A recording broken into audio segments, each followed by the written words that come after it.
যারা অ্যাটলিস্ট ভগবানকে ভোগ লাগিয়ে প্রসাদ খায়, শ্রী গুরুদেবের চরণাশ্রয় গ্রহণ করেছেন, দীক্ষা নিয়েছেন, দীক্ষা নিয়ে হরিনাম করেন আর ভগবানকে ভোগ লাগিয়ে প্রসাদ খায়, তার মানে স্কুলে ভর্তি হয়ে গেছে। স্কুলের টিচার এবার দেখে নেবেন একে কি করে পাস করানো যায়।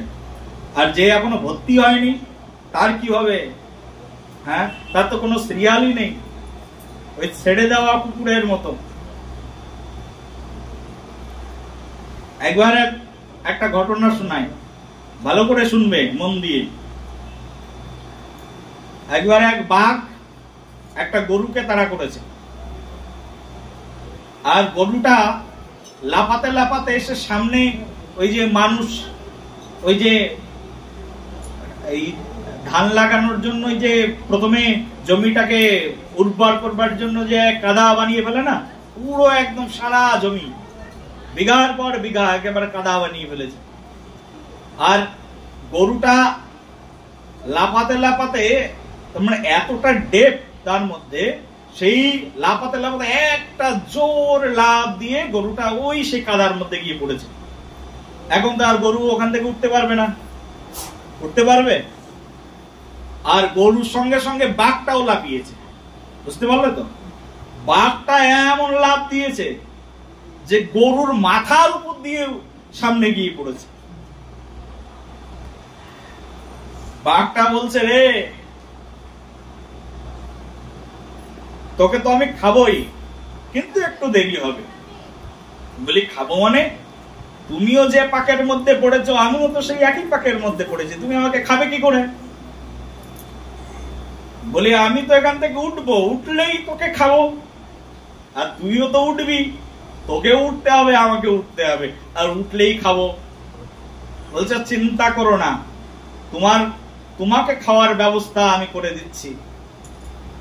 এমন ব্যবস্থা করব যে তোমাকেই অন্যরা এসে খাবে এখন। বলি, কি বলিস? যত বড় মুখ নয় তত বড় কথা। বলি, খালি কলসি বেশি বাজে শুনেছিলাম, তুই তো তাই। আমি হচ্ছি বাঘ, বনের রাজা, তোকে খাবো আমি, আর তুই বলছিস আমাকে খাওয়াবি? কাকে দিয়ে খাওয়াবি? তুই তো নিরামিষ ভুজি, তুই তো আমাকে খাবি না, কে খাবে? আমার চেয়ে বড় কে আছে? বলি, দেখো না মজাটা। বলি, তোমার কোনো মালিক আছে? যে আমার মালিক তো আমি রাজা, আমার আবার মালিক কে? আমি নিজেই মালিক। গরু বলছে, জানো তো আমার একটা মালিক আছে, এই তো এখনই এই সূর্য পশ্চিম আকাশে ঢলে পড়ছে, আর যখন সন্ধ্যা হয়ে যাবে আমার মালিক ছুটতে ছুটতে খুঁজতে খুঁজতে এই জঙ্গলে আসবে, আর এসে যখন দেখবে যে বেচারা তুমি এখানে আমাকে খাওয়ার জন্য ওত পেতে আছো, তোমাকে তো উত্তম মাধ্যম দেবে আর আমাকে মালিক ছাড়িয়ে নিয়ে চলে যাবে। বলে, গৌর প্রেমান। এই কথা শুনে তো বাঘের হয়ে গেল ভয়, তাই তো, এর তো বিশাল বুদ্ধি, এর একটা মালিক আছে, আমার তো কোনো মালিক নেই, আমাকে কে ছাড়াবে? তার মানে আমাকে তো উত্তম মাধ্যম খেতেই হবে। কিছুক্ষণ পরে গরু ফিরে আসছে না, গরুর মালিক চলে এসছেন। গরুর মালিক চলে এসে দেখছেন যে ওই কাদার পাকের মধ্যে গরু পড়ে গেছে। গরুর মালিক সঙ্গে সঙ্গে আর 2-5 জনকে গ্রামবাসীদের খবর দিয়ে লাঠি সোটা নিয়ে চলে এসছেন, আর লাঠি দিয়ে গরুকে, একই লাঠি দিয়ে গরুকে এখান থেকে উদ্ধার করেছেন, আর ওই একই লাঠি দিয়ে সেই বাঘকে উত্তম মাধ্যম দিয়ে তাকে নিতাই গৌর হরিবোল করে দিয়েছেন। বলো হরিবোল। বলি, মালিক থাকা ভালো না মালিক না থাকা ভালো? বলো সবাই। বলি, গুরু থাকা ভালো না গুরু না থাকা ভালো? যে গুরুচরণ আশ্রয় গ্রহণ করেনি সে বেটার, না যিনি গুরুচরণ আশ্রয় গ্রহণ করেছে সে বেটার? এবার বলো। বলি, আমার একজন মালিক আছে, এই হচ্ছে আনন্দ। বলি, কেউ একবার স্কুলে ভর্তি হয়ে গেছে। বলি, স্কুলে ভর্তি হয়েছি, পড়াশুনো করুক আর না করুক স্যারের চিন্তা আছে, একে আমাকে পাস করাতে হবে, নাহলে টাকাটা কি করে নেব কর্তৃপক্ষের কাছ থেকে।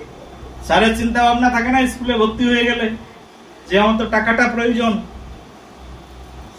বলি, যদি মালিক থাকে তাহলে তার এই জগতে আর কোনো চিন্তা নেই, আর যদি মালিক না থাকে, ওই যে ছাড়া বাঘের মতো যদি থাকে, তার জীবনে চিন্তার অথই কিনারা আর কোথাও জায়গার যাওয়ার তার আর কোনো জায়গা নেই। বলো রাধে রাধে, প্রেম সে বলো।